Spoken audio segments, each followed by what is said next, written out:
Study IQ IAS, आपका selection हमारा mission. नमस्कार दोस्तों डोनाल्ड ट्रंप की एडमिनिस्ट्रेशन ने एक बड़ा कदम लिया है और जितने भी फॉरेनर्स हैं अमेरिका के अंदर उनको 30 दिन की वार्निंग दी है। आप देख सकते हो ये खबर, leave now self deport, US 30 day warning to foreign nationals for registration. तो ये पूरा मामला है क्या, अचानक से ये रजिस्ट्रेशन का मामला क्या आ गया, जो फॉरेनर्स रह रहे हैं अमेरिका में उनके ऊपर क्या असर होगा और स्पेशली जो भारतीय हैं उनके ऊपर किस तरह से असर होगा, वो सब कुछ मैं आपको डिटेल से बताऊंगा। चलिए आगे बढ़ते हैं, लेकिन उससे पहले आप सबको बता दूं कि अगर आप में से जो भी लोग यूपीएससी की प्रिपरेशन कर रहे हैं, स्टडी IQ का इस समय 15 अप्रैल तक सेल चल रहा है। कोई भी बैच अगर आप लेते हो, चाहे वो 2026 के लिए फाउंडेशन हो या फिर 2027 का लॉन्ग टर्म बैच हो, यूज करिए ये code Ankit live to get maximum और एक्स्ट्रा डिस्काउंट, और इसका लिंक कमेंट सेक्शन में दिया हुआ है। चलिए शुरुआत करते हैं। और सबसे पहले मैं आपको बता दूं, अमेरिका की डिपार्टमेंट है, that is department of homeland security, उन्होंने यहां पर एक डायरेक्टिव जारी किया है और सभी फॉरेन नेशनल्स को, जितने भी फॉरेनर्स हैं अमेरिका के अंदर जो स्टे कर रहे हैं, उनको बोला गया है कि अगर आप 30 दिन से ज्यादा रहते हैं अमेरिका में तो आपको रजिस्ट्रेशन करना होगा। यह पॉलिसी मैं आपको बता दूं ऑलरेडी 11 अप्रैल से इफेक्टिव में आ चुकी है एंड बेसिकली ये पार्ट है ट्रंप एडमिनिस्ट्रेशन का एनफोर्स करने का एक एक्ट है, एलियन रजिस्ट्रेशन एक्ट। इसको एनफोर्स किया जा रहा है। अब मैं आपको थोड़ा सा बैकग्राउंड बताता हूं। ये जो एक्ट की हम बात कर रहे हैं ना, एलियन रजिस्ट्रेशन एक्ट, जिसके तहत ये सारी चीजें की जा रही हैं, ये एक्ट 1940 में ही पास हो गया था और कई दशकों से ये एग्जिस्ट करता है, लेकिन अभी तक इसका एनफोर्समेंट नहीं किया था किसी भी प्रेसिडेंट ने। ये काफी लंबे समय तक ये ऐसे ही पड़ा रहा, लेकिन अब जाकर यहां पर जो है डिपार्टमेंट ऑफ होमलैंड सिक्योरिटी ने इसको रीएक्टिवेट कर दिया है और एक नया रूल जारी किया है जो मैं आपको आगे बताऊंगा। और इस नए रूल के तहत ये जो पूरा कानून है इसको एनफोर्स करने की कोशिश की जा रही है। और ध्यान रखिएगा, डोनाल्ड ट्रंप जब से आए हैं वो क्या कर रहे हैं, इमिग्रेशन के ऊपर कंट्रोल करने की कोशिश कर रहे हैं। तो ये भी एक ऐसा तरीका है ताकि इमिग्रेशन पर कंट्रोल किया जा सके। तो क्वेश्चन यह है कि अब ये नया रूल क्या आया है। बेसिकली इस नए रूल के तहत जितने भी फॉरेन नेशनल्स अमेरिका में जाते हैं, चाहे आप किसी भी चीज के लिए जा रहे हो, पढ़ाई करने जा रहे हो, जॉब करने जा रहे हो, घूमने जा रहे हो, अगर आप अमेरिका के नागरिक नहीं हैं तो उस केस में अगर आप 30 डेज से ज्यादा रहते हैं अमेरिका के अंदर तो आपको यहां पर रजिस्ट्रेशन करना होगा। एक फॉर्म फिल करना होगा जिसका नाम आप देख सकते हो, फॉर्म G325R।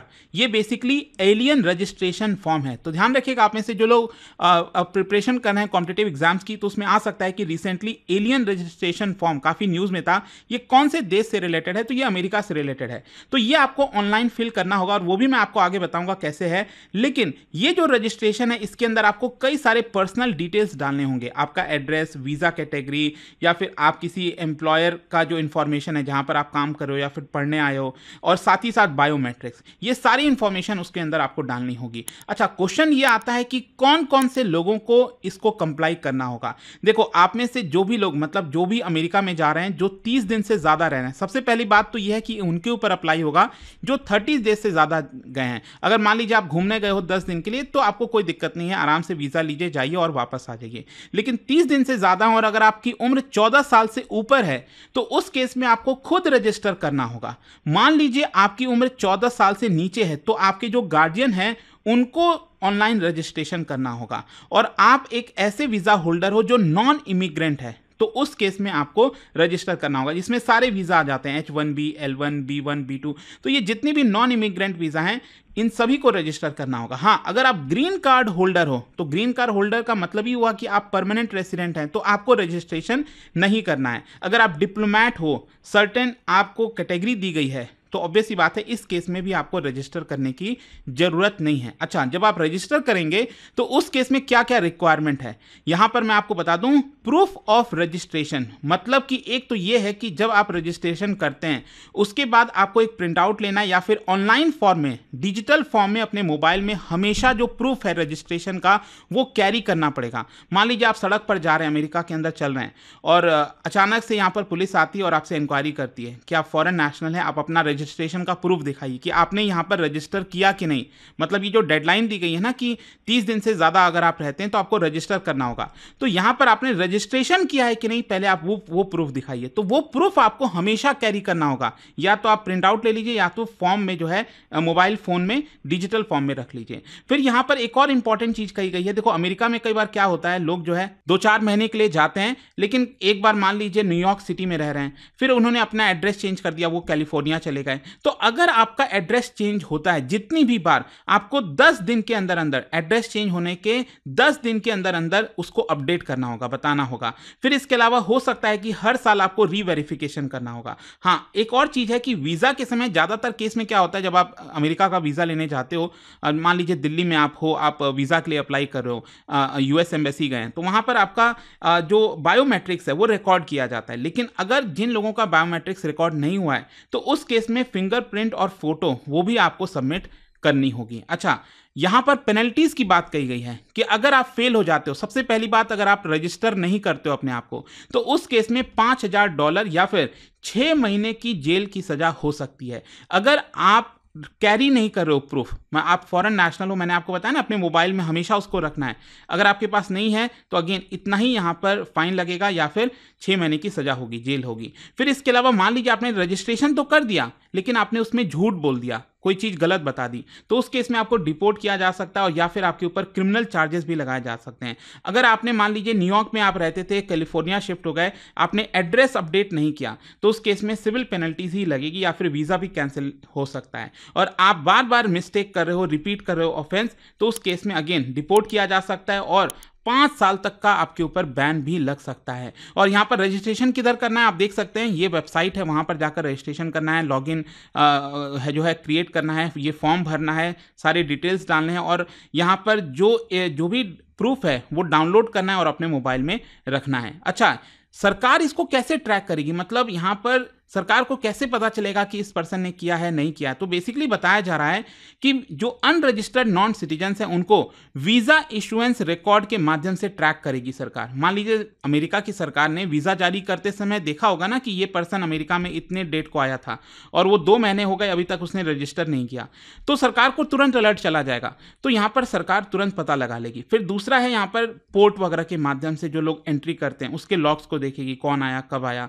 फिर यहाँ पर क्या है कि जो स्कूल और एम्प्लॉयर हैं, आप पढ़ाई करने का या फिर जो एम्प्लॉयर हैं उनके रिकॉर्ड को भी चेक किया जाएगा। और साथ ही साथ एयरपोर्ट पर मान लीजिए आप एक सिटी से दूसरे सिटी जा रहे हैं अमेरिका में, जैसे न्यूयॉर्क से आप कैलिफोर्निया जा रहे हैं, तो उस केस में आप एयरपोर्ट से जाओगे ना, मतलब मान लीजिए फ्लाइट से जाएंगे, तो एयरपोर्ट पर भी आपसे प्रूफ मांगा जा सकता है कि आपने रजिस्टर किया है कि नहीं। तो इन सब माध्यम से एनफोर्समेंट की जाएगी। अच्छा, इस सारी चीज़ों को लेकर काफ़ी क्रिटिसिज्म भी हो रहा है, कंट्रोवर्सी हो रही है। सिविल राइट्स जो एडवोकेट्स हैं उनका ये कहना है कि इसकी वजह से अगेन एक डर क्रिएट करने की कोशिश की जा रही है लीगल इमिग्रेंट्स के अंदर। यहाँ पर जानबूझकर प्रोफाइलिंग की जा रही है। हो सकता है इसके माध्यम से जो ट्रंप एडमिनिस्ट्रेशन है वो जानने की कोशिश कर रही होगी कौन कहाँ से आया है, कौन से रिलीजन का है, कौन से रेस का, मतलब बहुत सारी चीज़ें वो पता कर सकते हैं। फिर इसके अलावा जानबूझकर स्टूडेंट्स और वर्कर्स के ऊपर बर्डन डालने की कोशिश हो रही है। जो सपोर्टर्स हैं बेसिकली उनका ये कहना है कि इसकी वजह से नेशनल सिक्योरिटी और मजबूत होगी, जो इसको पसंद कर रहे हैं ये वाले स्टेप को। और उनका ये भी कहना है कि यहाँ पर जो वीज़ा ओवरस्टेज है उसको भी ट्रैक किया जा सकेगा, अकाउंटेबिलिटी लाई जा सकेगी। तो इसको लेकर आपको दोनों चीज़ देखने को मिलेगा। अब क्वेश्चन ये आता है कि इसका भारतीयों के ऊपर क्या असर होगा। देखो डेफिनेटली अगर आप देखेंगे ज़्यादातर जो वीज़ा इशू किए जाते हैं फॉर एग्जाम्पल H1B वीज़ा वो भारतीयों को ही मिलता है। तो सबसे बड़ी संख्या में जो वर्कर्स हैं उस समय अमेरिका में आपको भारतीय देखने को मिलेंगे और मेजॉरिटी ऑफ प्रोफेशनल्स H1B और L1 वर्क वीज़ा के तहत जाते हैं, तो इनके ऊपर काफ़ी ज़्यादा असर करने वाला है। और इनफैक्ट मैं आपको दिखा भी दूं, सपोज एग्जांपल 2023 का जो फाइनेंशियल ईयर था उसमें जो टोटल वीज़ा इशू किया गया था H1B 2,65,000 से ज़्यादा, इसमें 72% वीज़ा H1B का इंडियंस को गया था। L1 के केस में अगर आप देखोगे तो 77,000 वीज़ा इशू किया गया था और लगभग 23-24% ये इंडियंस को मिला था। तो सबसे ज़्यादा जो वर्कर्स हैं वो इंडियंस हैं, तो उनके ऊपर सबसे ज़्यादा असर करेगा क्योंकि इन सबको रजिस्टर करना पड़ेगा। फिर इसके अलावा इंडियन स्टूडेंट्स की मात्रा भी बहुत है अमेरिका में, आप देख सकते हो 2,60,000 से ज़्यादा इंडियन स्टूडेंट्स हैं एज ऑफ 2024। तो यहाँ पर उन सबको रजिस्टर करना है और हो सकता है कि बहुत सारे नए अराइवल्स हों, नए स्टूडेंट्स आए हों, तो यहाँ पर उनको शायद पता हो नहीं हो, तो बहुत सारी कॉम्प्लिकेशंस हैं। फिर इसके अलावा यहाँ पर बहुत सारे टूरिस्ट हैं, भारतीय टूरिस्ट हैं जो अमेरिका में अपने फैमिली मेम्बर से मिलने जाते हैं, उनका बेटा बेटी सब काम कर रहे हैं, तो वहाँ पर 2 महीना 4 महीना 6 महीने के लिए तक भी रुक जाते हैं वो लोग। तो उस केस में उन सबको ये कंप्लाई करना होगा। तो ये पूरा वीडियो था दोस्तों। आई होप कि सुबह से ये जो खबर आ रही थी ना लगातार कि 30 दिन की वार्निंग मिल गई है, प्रूफ दिखाना होगा क्या है, तो वो सब कुछ आई होप कि इस वीडियो में आपको क्लैरिटी मिल गई होगी। और जाने से पहले आप सबके लिए एक इंटरेस्टिंग क्वेश्चन, क्या बता सकते हो पिछले साल भारत सरकार ने कौन से देश के साथ ये एग्रीमेंट साइन किया था, migration and mobility partnership agreement, जिसके तहत कोशिश ये थी कि स्टूडेंट्स और जो स्किल्ड वर्कर्स हैं उनका एक्सचेंज हो सके, उनको ज़्यादा नौकरी मिल सके ज़्यादा। तो वो कौन से देश के साथ हमने यहाँ पर किया था? इसका राइट आंसर आप सब जानते हैं, मेरे इंस्टाग्राम पर तो मिलेगा ही, वहाँ पर अगर आप नहीं हो कोई बात नहीं, टेलीग्राम से ले सकते हैं इसका सही उत्तर। और जैसा मैंने आपको बताया, अगर आप स्टडी IQ पर कोई भी बैच कोर्स लेते हैं, इस समय सेल चल रहा है, use this code Ankit live to get maximum discount. दोस्तों, यूपीएससी एस्पिरेंट्स हो या बनने वाले हो, मेरे पास है आपके लिए एक game changing opportunity, study IQ का नया संपूर्ण बैच। सोचिए, एक कॉम्प्रिहेंसिव प्रोग्राम जिसमें मिलेगा सब कुछ, टॉप एजुकेटर्स के साथ 1000+ आवर्स की लाइव क्लासेस, पर्सनलाइज्ड मेंटरशिप और हैंड रिटन नोट से लेकर PRP, MRP जैसे इंटेंसिव प्रोग्राम्स तक। और बात स्कॉलरशिप्स की करें तो प्रीलिम्स क्लियर करो, पूरा फीस रिफंड पाओ। टॉप परफॉर्मर्स के लिए हर मंथ 11,000 रुपीज का कैश रिवॉर्ड। सिल्वर, गोल्ड या platinum, choose the plan that fits your needs. X secretary Anil Swarup जी खुद गाइड करेंगे आपको इस जर्नी में। स्टडी IQ पर 2 करोड़ इंडियंस का ट्रस्ट है और अब संपूर्ण बैच के साथ आपका UPSC ड्रीम भी होगा अचीव। आपको करना क्या है, कमेंट में दिए गए संपूर्ण बैच के लिंक पर क्लिक करें and once you click on buy now, आप देख सकते हो डिस्काउंट कोड्स, वहां पर टाइप कीजिए अंकित लाइव एंड आपको मिलेगा सबसे lowest price and your IAS journey starts here. Study IQ IAS, आपका सिलेक्शन हमारा मिशन।